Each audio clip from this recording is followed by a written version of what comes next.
Well, good morning, everybody. Welcome back to the Temple of Speed here at Monza. We're back again for the Euroformula Open Championship. Round 6 takes us to Italy. The Temple of Speed about to light up with the sound of engines and a sight of a Dallara 320 chassis flying down the long home straight.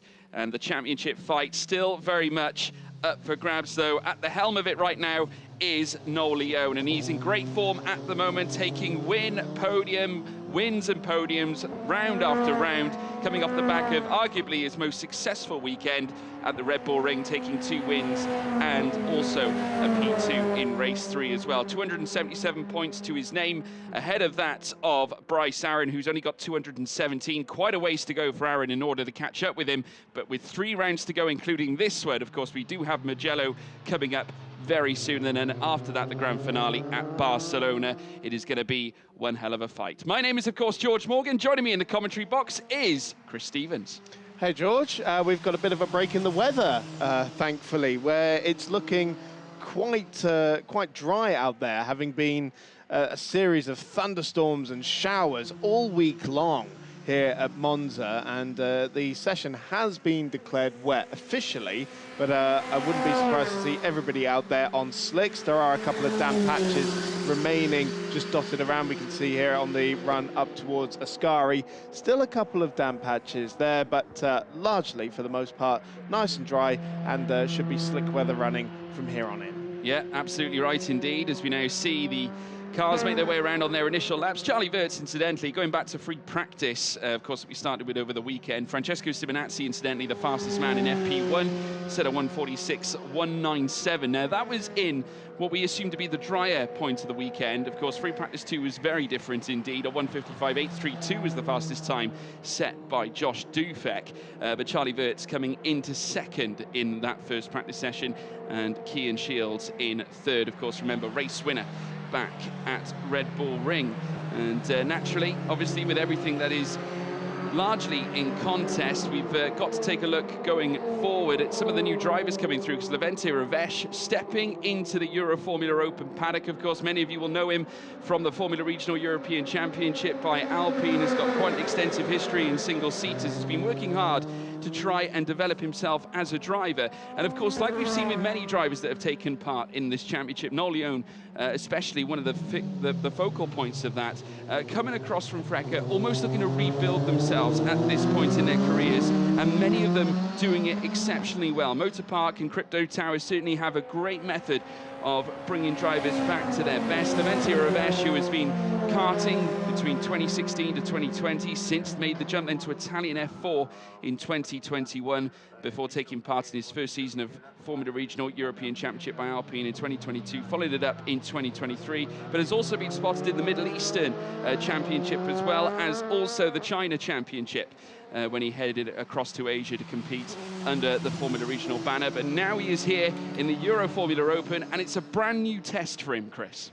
Yeah, it certainly is, and his helmet there rather matching the colours of his Motor Park Run machine, which previously had Jakob Bergmeister at the helm of it, but now Levente Ravesh taking over. And yeah, now look how trimmed out the wings are on those cars as well, the rear wings in particular.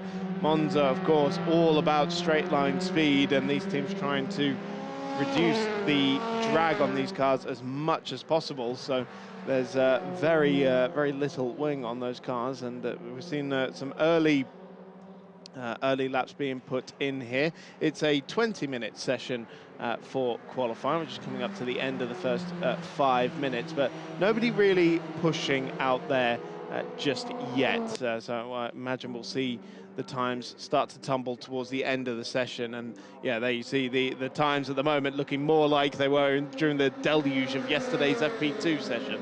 Yeah, still quite damp out on track, and a lot of the drivers still trying to get the rubber burnt into the surface. Levente Ravesh, who we're just seeing now second fastest, of course, heading that purple middle sector as well. Cian Shields second fastest, and looking to try and grow and improve as time goes on. Was obviously reasonably frustrated in recent rounds, just trying to harness the power of his car, his Dallara 320, and I think this weekend is a great opportunity for Cian Shields, should he be able to jump upon it. Of course, big pressure on Noel Leone, given the fact that the championship is now coming towards the tail end of it, and he's going to be looking to try and hold on to the top spot. One mistake, and it could cost him absolutely everything. So it's a really important factor that he's able to sort of harness this weekend and grab as many points as he can. Well, we saw that in the Castellet, didn't we? Which was absolute disaster for him, really, where he had, well, for certainly his lowest scoring weekend, came away with only one podium finish, having DNF'd in the first race as well, having contact with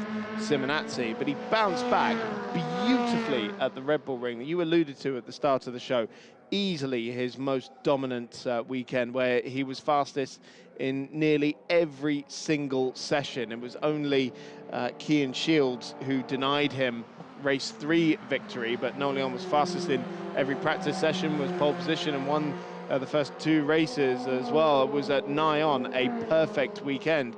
As we see, Bryce Aaron here was looking to put in a decent time by the looks of it, but is headed into the pit lane, and that leaves Simonazzi out on his own, back at Monza, having just been out here in the FIA Formula 3 Championship a few weeks ago as well, heading down into the Rettifilio chicane.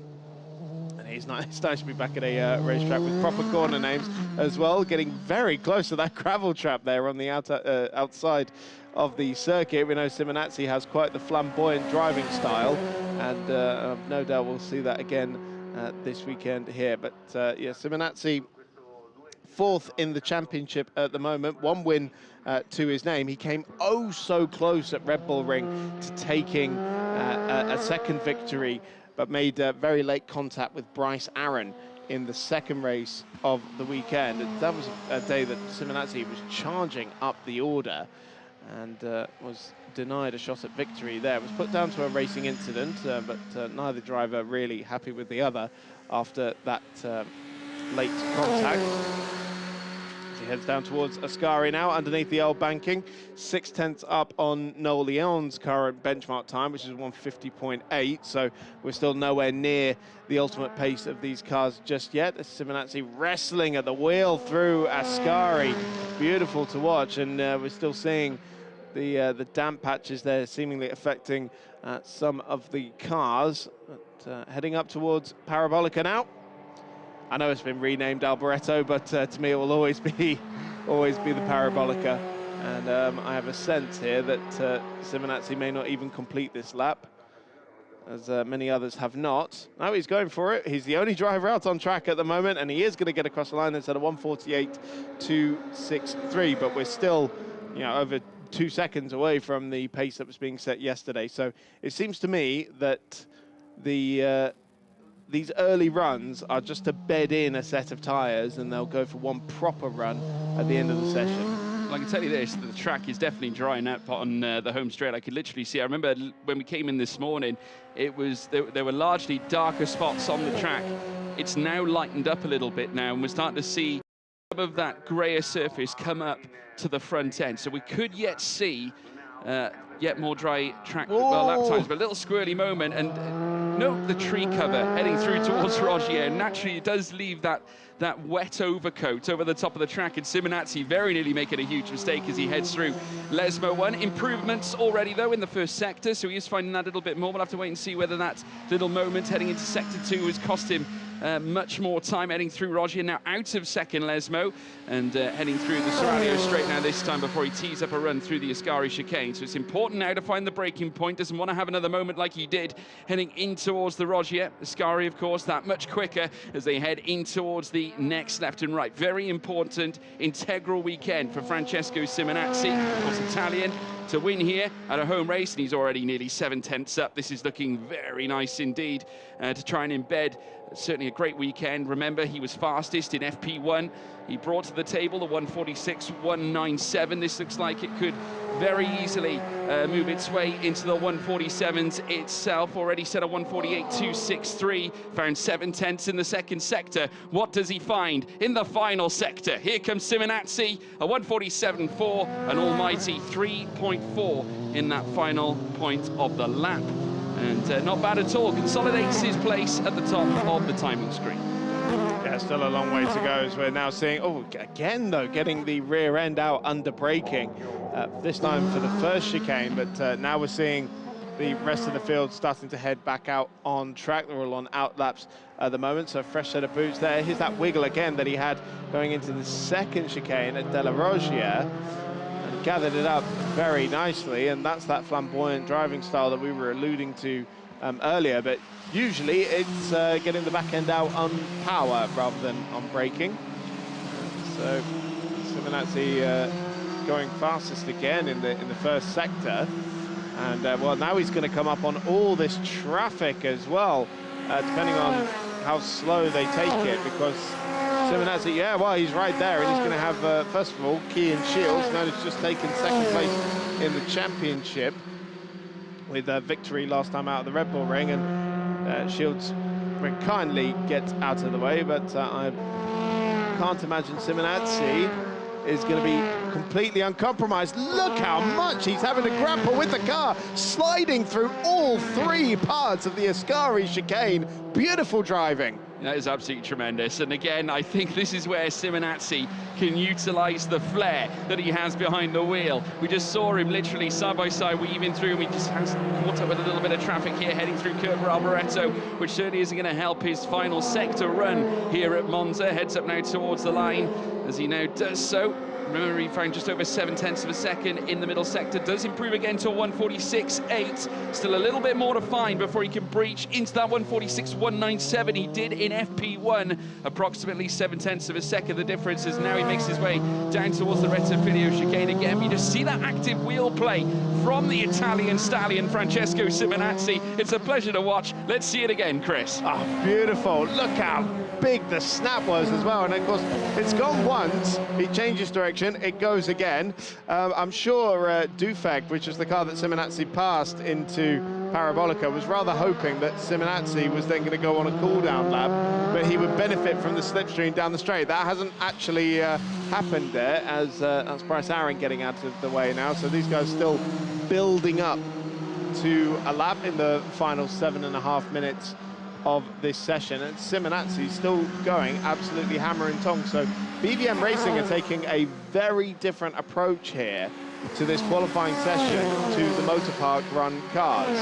Very aggressive approach, has to be said. Serralio straight now as Simonazzi bursts past Charlie Wirtz, and the other cars in behind as well, as he now heads through towards Ascari again. Will we see the same active wheel play? Just look at him, so furious behind the wheel of that car. He loves to get the tail out. We've seen it time and time again this season. It's almost taken from the karting era, sort of coming back from karting, moving up into single-seaters. He's almost still got that very active use of the steering wheel when he makes his way, especially through Ascari, which I know for a lot of drivers it's a very fun section of circuit because you're flat out pretty much through that segment. Heading through now Curva Alboreto again, Simonazzi again on for a stellar improvement. Lost a little bit of time in that middle sector, but he's still heading now towards the line and finds a 4.6 improvement, 1:46.195 now up at the sharp end. Still a couple of tenths, nearly 3 tenths off the top end, should we say? No, in fact, he did break, well, nearly break the, he did break the practice time by 2,000ths of a second. So there we go, Simonazzi in rude form right now. Yeah, still think there's time to find out there because they're still building up to it. Now look at it, we've had some track times or lap times being deleted, but nothing of any significant note really. Is another big swapper here for Simonazzi through Ascari. He's having way too much fun out there, Chris. That's a good alarm clock, isn't it? we walked past Noel Leon on the way up to the commentary box this morning, and of course he was, limbering up and warming up and, doing all those, racing driver things that they should be doing right before a session. I thought, that's way too early for that sort of thing. Way too early. But these guys, they're up and at it already. They don't wait, certainly don't waste any time. The Ventira Vesh, who's currently 7th fastest, 8 seconds off the top time, as we now see him make his way down Serralio Straight. And already we're seeing improvements now from Charlie Wirtz, who's decided to bring his times to the table to take on Simonazzi. Losing time, though, in the middle sector, but still has every chance. Only 97 thousandths out from the top time, but it is a personal improvement from Charlie Wirtz. Joshua Dufek also marking personal improvements here in this session himself as he makes his way down through towards Curva Alboreto. Of course, Charlie Wirtz, family heritage, certainly in racing, They have made it to the top under the name of Alexander Wirtz, his father. Now it's down to Charlie, who looks to try and bring his name to the top, certainly here in the Euroformula Open Championship. Down towards the line. Can he find that 97 thousandths and more back as he now chases down Simonazzi? He goes to the top with a 1:46.028, and now crunch time is upon us with 4.5 minutes to go. Prepare yourselves, folks. This is going to be a dazzling ending to qualifying. Wirtz and Dufek were rookies in the championship last time out in Red Bull Ring, and they were seriously impressive on what was both of their debut weekends in the series, both of them taking podium finishes. And now with that one race weekend under their belts, I can't wait to see what they do in these sessions here. And Charlie Wirtz certainly hitting the ground running here with the provisional fastest time, but we've still got 4 minutes left in the session and plenty of lap time still to come in. Yeah, purple in the first sector again, Charlie Wirtz, but it's been taken away by Cian Shields, 34.506. So enter the Scot, who's going to look to try and bring himself into the fray of things too. Wirtz now making his way through the Lesmo. Second Lesmo to come before Serralio Straight as he continues to hunt after Simonazzi's rear wing. We'll have the benefit of a little bit of a tow here as well. Bryce Aaron, incidentally, also showing some really good pace in the first sector. So when I said that it's all going to come to a head pretty much towards the end of qualifying, coming down now into the final 3 minutes of the session. Cian Shields now lighting things up. Bryce Aaron now purple in the second sector himself as well, and finding a 6/10, nearly 7/10 gap, just over 6.5 tenths of a second. Cian Shields not quite as fast in sector 2, but still nonetheless enough to personally improve. Charlie Wirtz also on a personal improvement as well as they head in towards the final corner at Curva Alboreto. The question is, who's going to come out on top in this affair? It's getting very tight between these three that we're currently seeing embedding lap time. Simonazzi now down in second after being usurped by Charlie Wirtz on his previous run. Simonazzi though back to the top, but it's taken by Charlie Wirtz again at 45.109. Now is the top time. Bryce Aaron shoots to the top with a 1:44.955. Cian Shields third fastest with a 45.191. A 1.5 tenth gap between Charlie Wirtz and Bryce Aaron up at the sharp end, and the sole man in the 1:44.9s as well. Incredible stuff from Bryce Aaron. But surely Bryce is going to have to back out on this one because he's much too close to Ravesh, and I think he has done as well, because he's a lot further back now. So he would have had a great tow, but would have been held up, and that's Simonazzi seemingly going to go for one final run right in the dying stages of this qualifying session. But yeah, Bryce Aaron now having to back out of it. I wonder if anybody else has continued to push. Noel Leon has certainly continued to push, as has Charlie Wirtz. Wirtz has done a personal best, but Noel Leon is a 10th faster than anyone else in the first sector at the moment, and he's right at the back of this train of cars. They're all quite close in formation and probably picking up the best benefit of the slipstream here as well, whereas Charlie Wirtz, car number 5, right at the front of this queue.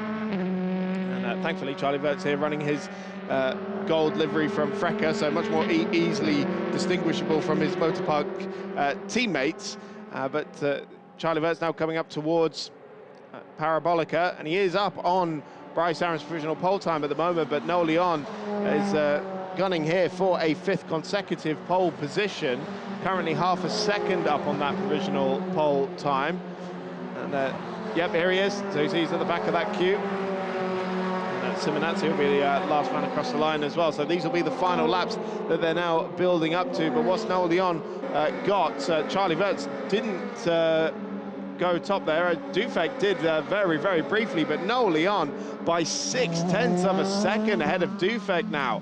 That is some lap. And this has been a very patient session for Noel Leon as well, a Mexican who hadn't set his fastest run until late on, left it here in the dying minutes before then nestling his time to the top. The Mexican who has brought his best form to the table this season in this championship. 5 wins under his belt as well, 11 podiums, 4 pole positions as well. He has a chance to make it 5 here this weekend. 9 fastest laps. Oh, a lock up there from car 73 belonging to Cian Shields. The Scot coming under pressure. A consistent theme you will see at these very tight chicanes at Monza. It is so treacherous here at this track. Noel Leon faster again in the first sector. He's blistering out there here at the Temple of Speed. He's embodying that as well as he heads in towards the second Lesmo. A mighty near enough 2.25 tenths up